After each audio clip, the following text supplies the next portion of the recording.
Welcome to the dceu and Movies TV Daily. Of course, you can follow me on Twitter at Movies TV Mad. So yesterday was Disney Plus Day.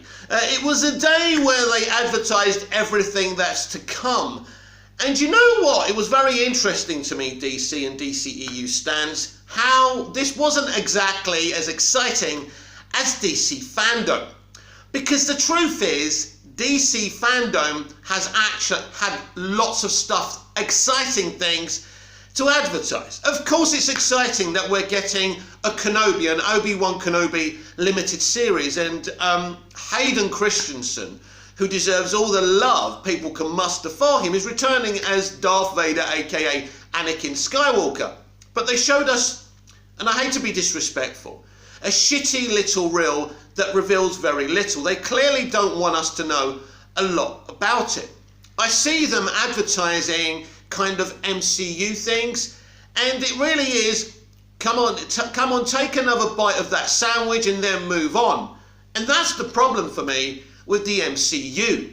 Yesterday, I watched Shang-Chi and the Legends of the Ten Rings over on Disney Plus. They've got this new IMAX capability, and I'm glad, I'm happy, I'm privileged enough to have a Dolby Atmos television just there behind me, so it was really good to watch it on that. What do I think of that film? It's partly a typical MCU film, as I say, take a chunk of the sandwich and move on, the chewing gum that runs out of flavour quickly. When they focus on Shang-Chi and his father, and the mother, by the way, there's something very, very powerful going on with this character. You see, they did miss the opportunity of doing something even more powerful with this story. Parts of this Shang-Chi movie are very transparent and cringy. The sister, for me, doesn't need to be in this film. I don't know how big a part she plays in the graphic novels or the comic books, but I found her very, very pointless, and they used her to say, I mean, the bit which I find so transparent is when she goes, yeah, I didn't need no man, basically saying that she built this underground fight club. Well, I hate to be disparaging to you, young lady, but is it that hard for a lady who's grown up where she's grown up to build a bloody fight club? Is it a great achievement? And her stern attitude towards Shang-Chi was very, very triggering at first, and I didn't like it. They thawed the character out, and she was a better character as the movie went on. For me, the MCU is becoming a bit like DC's Arrowverse, where there has to be a team and a gang. We had a Scooby Gang mentality to this film, and it didn't work in that element. Now, is it Katie? I thought Katie was a very, very good character, funny, heartfelt. I liked her, you know, kind of a party girl as well. I liked her. And Sam Liu, is it Sam Liu? I think that's how you say the guy who plays Shang-Chi's name. Did a great job, and he was great with her. And that's why I feel there was no need for the sister. If she wasn't in the film, you wouldn't have missed her. So I think an origin movie, the first movie for a superhero, should focus on him. And I think if Batman Begins kind of goes overboard with, you know, more supporting characters, it doesn't work. Now, Batman Begins has got a lot of supporting characters, but they don't crowd out Bruce Wayne and Batman, and they're not always there, and they're not in this kind of Scooby van going on a mission together. And that's the difference. I think Man of Steel's the same. You need Lois Lane, you need Perry White, of course you need Zod, but they're not in a fucking Scooby van. And also the problem with Shang-Chi, and it's a typical Marvel problem, it does have a villain problem. The father is supposed to be some kind of villainous person, but he's also mourning the death of his wife, and we're supposed to empathise with that, which we do. I think the actor whose name, you know, escapes me now, did a great job as the father. He may have been my favourite element of the movie. So, you know, it's typical MCU, and I'm just giving an example here where there's some really good things, but there's not so good things, and as soon as they do something compelling, they have to do a bit of comedy as well, and it doesn't work. There's another cringy moment when they're sitting in the restaurant or bar with the other couple or their friends, and, you know, Shang-Chi talks about when he was a young boy being, you know, racially abused, blah, blah, blah. And it's so transparent, the message they're trying to get across. But as the film goes on, and the film has a really strong opening as well, you cut these bits out, it's a pretty strong movie. A lot of people didn't like the third act. I actually did. I loved the element of the dragons, the evil dragons, the father, you know, trying to get that kind of, whatever it was, to tear that wall down because he thinks his dead wife's behind there. It's great motivation. But ultimately, it doesn't have, the film actually really doesn't have a villain. You can't even class the father as a villain. Not really. And so the actual plot of the movie is nonsensical, but I like Shang-Chi, and ultimately the third act gives Shang-Chi a lot of time on his own, facing this threat, facing his father, then facing the bigger threat. Unfortunately, you can tell what they're attempting to do in this movie. Obviously, they're trying to be inclusive towards female characters as well. Those female characters can be in the Shang-Chi movie, but they shouldn't have as much screen time or be as important as him. We go back to the sister in the post-credit scene and they show us what she's done with her father's kind of empire in a way. And it's very, very boring and uninteresting. There's the other post-credit scene with, is it Kang or whatever, it's not Kang. I forgot his bloody name now. The guy, you know, Doctor Strange's right-hand man, who is a cool character. And by the way, have you heard that, you know, they're reshooting Doctor Strange in the Multiverse of Madness? 6 weeks of reshoots, is it? That's nearly 3/4 of shooting time nowadays for a movie. So what's going on there? Have they lost an actor? Are they having to go back and replace someone who was there quite a lot? What's going on there? And there's a lot of Disney movies this is happening to now. Black Panther 2 has been postponed and delayed. They've stopped shooting that movie. Obviously, Patty Jenkins' Rogue Squadron has been postponed or probably cancelled. And the Indiana Jones movie has been delayed. Its release has been delayed for a year. So what's going on there? Nobody asks these questions unless these things happen with a Warner Brothers production. And Warner Brothers is the main subject of today's video. This is what I'm trying to talk about, because the Disney Plus day confirmed to me that the DCEU is going to kill 2022. And this is why. You have the Batman. You have Black Adam. You have the Flash movie. You have Aquaman and the Lost Kingdom. These are huge titles for next year. But it doesn't stop there. And I know these are not coming next year, but we're talking about Disney Plus here. Well, let's look at what HBO Max, you know, is doing, which is Warner Brothers, you know, contemporary version of Disney Plus. So, coming up in the future, not necessarily next year, we've got Peacemaker, we've got Green Lantern Corps, we've got Gotham PD, we've got a Batgirl movie, and we've got a Blue Beetle movie. And 2 or 3 of those things will be out next year. So when you look at what HBO Max are doing with DC compared to what Disney Plus are doing with the MCU, I think what HBO Max are doing and WB are doing with that streamer in terms of DC, I think it's more ambitious. And when I look at the MCU content over on Disney Plus, it just, as I say, it's, you know, take a bite of the sandwich and move on. I mean, we saw a quick little glimpse of She-Hulk, something I was kind of interested in and excited in. We've still got Professor Hulk. Yeah, Ruffalo is still Professor Hulk in it. Nobody fucking likes Professor Hulk. Why are you insisting in this? Feige destroyed the Hulk since Infinity War, and I don't know why. There's rumours of a Planet Hulk movie, which would be awesome, but we'll see. But, you know, this is why he got rid of Ed Norton, because Ed Norton actually had an opinion different to his. Ed Norton was passionate about making an awesome movie, and that's not what Feige cares about. Feige doesn't necessarily care about the movie because he knows people are going to consume the movie, whether it's good or bad. All he cares about is putting another piece in the jigsaw puzzle and moving on. And that is my issue with the MCU. Now, to this point, that's not what's going on with the DCEU. Yeah, going forward, the DCEU will have more connective tissue, but it will still focus on its individual storytellers and movies, and that's important because you can have a cohesive, connective DCEU franchise, but it could still do its own thing within the movie. I mean, you could just have post-credit scenes, you could have Easter eggs here, Easter eggs there, but it doesn't mean it's, it's just a piece of the chewing gum that runs out of flavour quickly.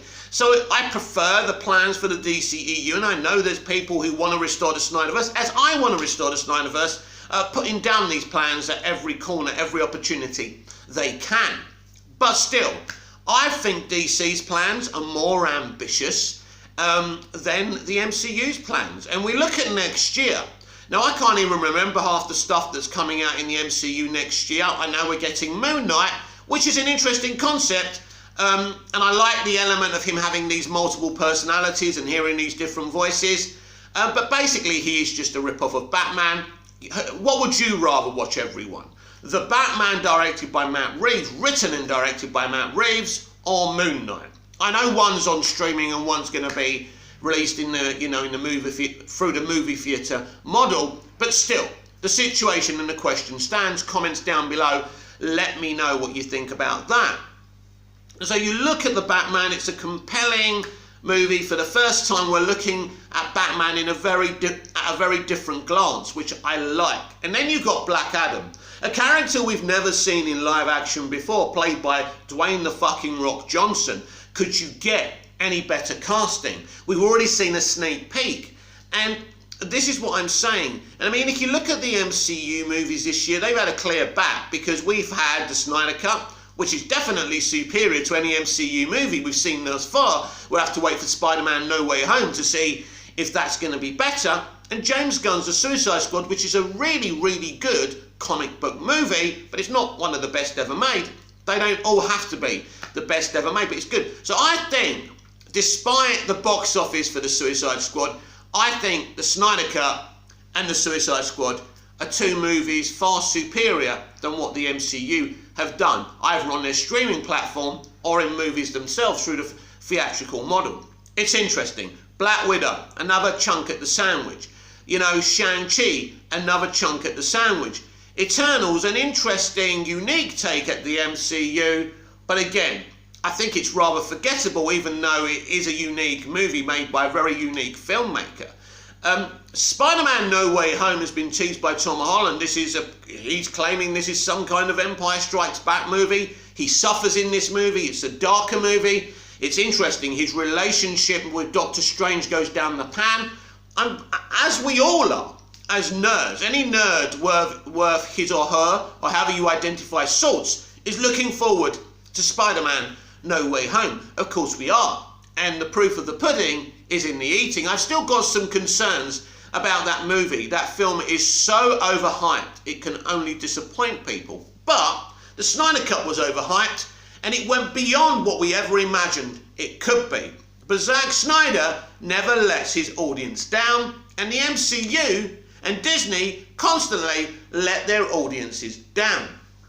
And there's the thing about that. So, yeah, I mean, we go from the Batman, we go to Black Adam, and then we go to this huge movie that's going to change everything, the Flash movie. And, directed by this guy, Andy Muschietti, who is really, for me, an unknown quantity. I really don't know what type of director he is, what type of movie he's going to give us. I think this is interesting because Muschietti isn't necessarily an auteur.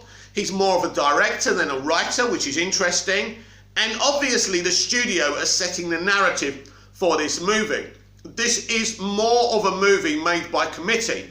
Now, I don't think that's always a bad thing. A movie made by committee is only bad if you've got an auteur working on it and, the committee take over the narrative, which you never want, which they attempted to do to David Ayer and Zack Snyder, which was wrong. But this movie, from the very beginning, Andy Muschietti knew what he was getting into. He knew the studio had an idea and a plan, what they wanted this movie to be. Walter Hamada has brought in Christina Hodson to pen the script of this movie. So we will see what it's all about.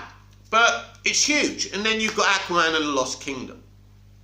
And that's just the theatrical movies. And I just feel that what we're getting next year from DC and Warner Brothers, by the way, is more exciting than what Disney are giving us. The only thing, really, the event they've got next year, let's be honest about it, is the Kenobi limited series. I'm a big Star Wars fan. I want to reverse what The Last Jedi did to me personally. The Last Jedi made me not hate Star Wars, but it took away that glowing feeling in my heart I had for Star Wars. Even after The Force Awakens, I had that feeling. It took everything away from me, and it kind of made me feel, I'm going to leave Star Wars media for a time. That's how The Last Jedi made me feel. And now I hope Kenobi can bring back my love for the prequels, which I've always had, by the way, and the original trilogy, because what Kenobi does is, it continues after Revenge of the Sith. You could literally watch The Phantom Menace, Attack of the Clones, Revenge of the Sith, Kenobi, and then A New Hope. And that would be a brilliant time. So I hope it brings back my love for Star Wars. I do like The Mandalorian. I am looking forward to the Book of Boba Fett and Ahsoka and all of that stuff. The stuff that Feige and, what's his name? John, whatever his name is, who obviously is behind The Mandalorian. What they're doing, the guys, basically, Disney Plus Star Wars is superior to Disney Plus MCU. But there wasn't much talk of Star Wars at the Disney Day yesterday, which was somewhat disappointing. You see, because they feel the MCU is where the money is, but Star Wars, the potential Star Wars has to make them money. And you've got this issue and situation right now where we don't know when the next Star Wars movie is going to happen. And as I said a few days ago on this very channel and show, Star Wars was born in the theatrical system. And they kind of hijacked Star Wars and they put it on Disney Plus. Now Disney Plus needs Star Wars because I think Star Wars is the reason Disney Plus are actually getting any subscribers. Of course, people are coming in for the MCU shows as well. I just think Star Wars is doing better for them on Disney Plus, better for them than people actually realise. So yeah, I'm a big fan of the Star Wars prequels and I can't wait to see Kenobi. Ewan McGregor is a great actor. He's a great Obi-Wan Kenobi. He really nailed it. One of the best things of the prequels, but he's great. I mean, I love everything about the prequels. Yeah, even Jar Jar. I never hated them.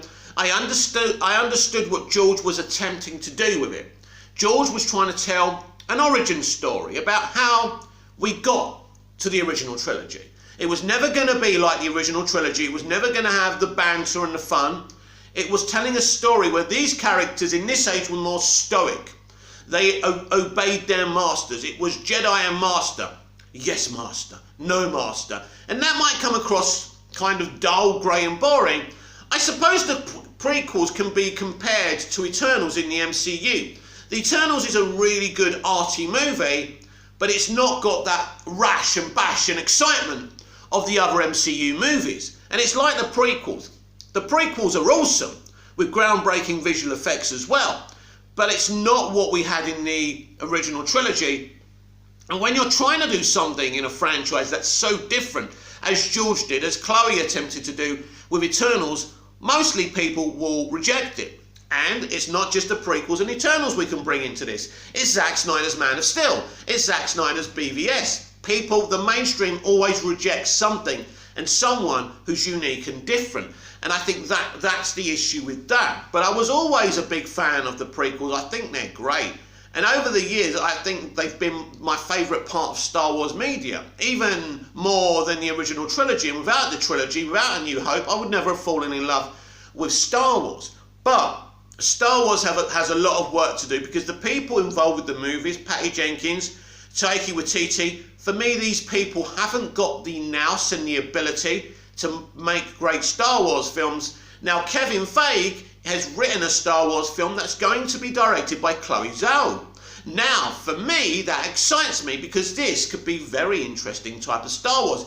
Maybe this will be kind of, this Star Wars will have an Asian martial arty kind of mystical feel about it. And I'm all down for that. I would love that because people have written graphic novels about Star Wars in this kind of sense. So it's not like it's never been done before, and they've just done that kind of style in animation recently. You can go and check that out on Disney Plus as well. So yeah, I'm a big Star Wars fan, but we'll have to wait and see what happens with Kenobi. But going back to the DCEU, this show's normally the DCEU Daily. But again, no updates whatsoever, so I thought I'd call it the DCEU Movies TV Daily, so we can squeeze in some other subjects as we have. But going back to the DCEU, I think it's next year, in franchise terms, it's stronger than the MCU. You just look, it's all about product, isn't it? It doesn't matter that the MCU has always made more money. They're rebranding the DCEU, and I find this fascinating because next year is huge for DC and Warner Brothers because of the Discovery merger and takeover. I think it's interesting to see what changes are made. If they do indeed at some point eventually restore the Snyderverse, we'll have to wait for that. But this rebranding of the DCEU comes at the same time where we're getting a takeover over at WB. And how does David Zaslav feel about this kind of rebranding of DC? And Zaslav seems to be a guy, kind of an all or nothing kind of guy. So if these plans don't work, he will make his own. He's already said that he wants Superman and Batman and Wonder Woman front and centre. And he wants the best people to make these Superman movies. As a Superman fan, that makes me really, really excited. So if we don't have enough Superman, OG Superman, in the DCEU going forward, Zaslav will do something about that. And that's good. And what I like about Zaslav and Discovery, let me explain to you something about Zaslav and Discovery. This is not going to go down well with some of you. But this is not a virtue signalling company. They don't care about extreme left politics. They don't care about pleasing the extreme left. They don't care about ticking boxes. These people are about the entertainment and about making money. They want to make great entertainment that makes them lots of money on streaming and in the theatrical system. And that's all they care about. They're not here to be political. And in the old days, the people who run studios didn't care about politics or, ticking this box or that box. That's why the older movies that I and you grew up with are so much more superior than what we're getting today. So Warner Brothers is going to be a bit of a groundbreaking company under Zaslav and Discovery where they're not. I'm not saying they're not going to be representative and inclusive. But what I do mean is they won't be banging on about it, which I think we would all like to see an end of. Inclusion, great. Boring on about inclusion in the marketing of a film or a television show is not great. We've got eyes. We can see that character is an inclusive character. That character is representing that actor and those characters, community out there in the world, and that's a beautiful thing. But you don't have to keep on going on and on and on about it. And we also don't have to keep on putting down us men. Us men are pretty cool people, right? Most of us, but like all people from different groups, we've got our little shits in it as well. So no one from any group can say they're better than anyone else. So with Zaslav and Discovery coming in, we are going to have more purer DC projects. But it's interesting what they're doing here with this Flashpoint movie, rebooting the universe, rebooting the franchise. It is huge, and we've discussed this so many times, haven't we? How huge this is. It absolutely is huge, and I'm really, really excited for it. And I can't wait to see what they do with it because, without being somewhat controversial, I think the DCEU needs this. I mean, Zack Snyder came in, did a great job. Shame we didn't see the rest of his vision and arc and story, maybe one day in the future, but without Snyder, there's a gaping hole. And right now, Snyder's not there. He's busy. He's been removed. So we need something. We need something new. We do need to go in a direction. And this is what Ann Sarnoff and Walter Hamada are attempting to do, to give it a brand new direction, because it hasn't had a direction since Zack's left. Since Zack's left, we've had an Aquaman movie. We've had a Shazam movie. We've had a Birds of Prey movie, we've had a Suicide Squad movie, we had a Wonder Woman movie, but there's no arc. It's not going anywhere. And the MCU have shown one thing, that arc-based storylines in these franchises really worked. Feige did it in a great way. He runs this MCU movie franchise as a television series with an arc every season. But instead of seasons, he's got phases. The man's a genius. So his movies may not be Gone with the Wind or The Godfather, but the franchise excites people. They come in, they take a bite of the sandwich, and then they move on. And I at least give him credit for that. Now, I don't want to see a DCEU where the films don't matter. You watch one and then you move on. I want to see every film mattering and being classics and everyone wanting to go back to watch them again and again and again.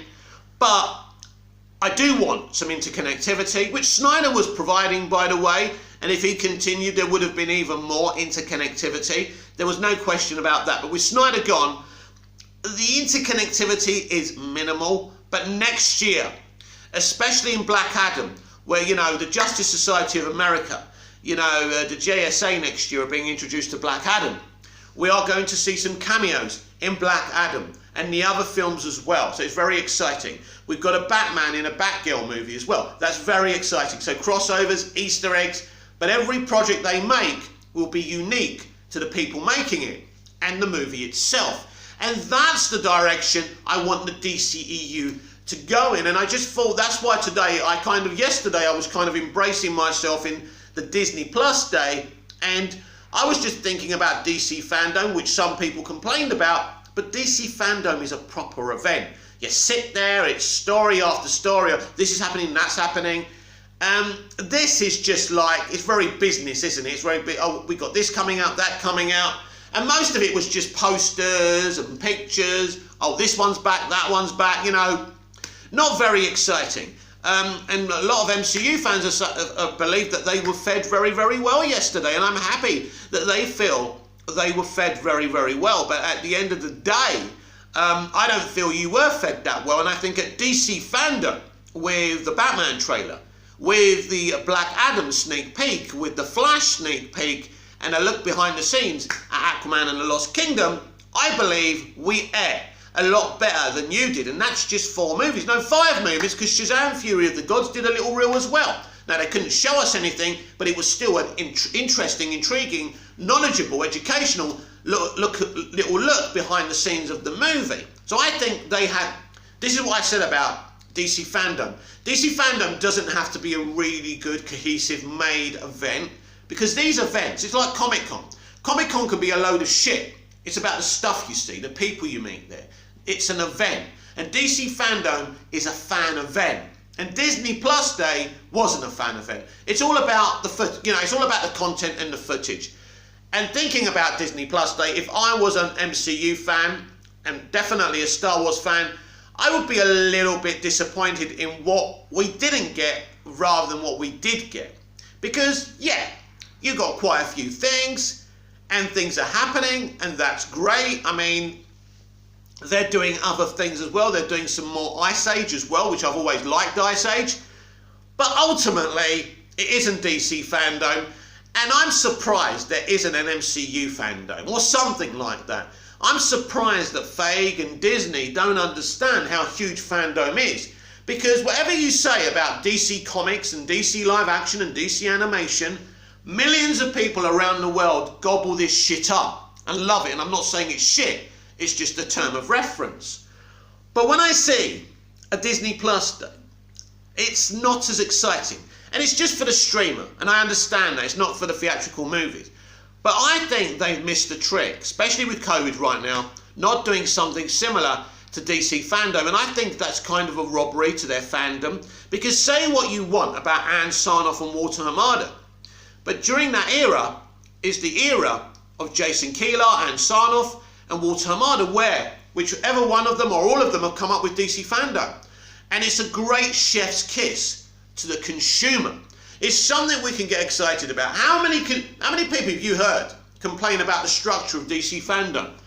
They haven't. Of course, there's been a few mews and, grunts and moans, but ultimately everyone's happy with the amount of footage they got for next year's content. That's all that matters at the end of the day. And you get to see icons like Jim Lee, who's very much running DC all round as well. And so I just think I'm surprised, because normally Kevin Feige is on the trigger, but in terms of DC Fandom, he missed the boat. And that tells me something about the future of the MCU and the DCEU. That these people running the DCEU now, Walter Hamada and Ann Sarnoff and Jim Lee, actually may know what they're doing. And I think that will upset some people, but when you look at DC fandom, it gets the fans excited. This has been the DCEU and Movies TV Daily. I'm Mick, your host with the most. Just ask your girlfriends and your wives. Like, share, comment, subscribe, hit the notification bell so you never miss this perfection. And I'll be back again tomorrow with even more DCEU Daily. Until then, goodbye.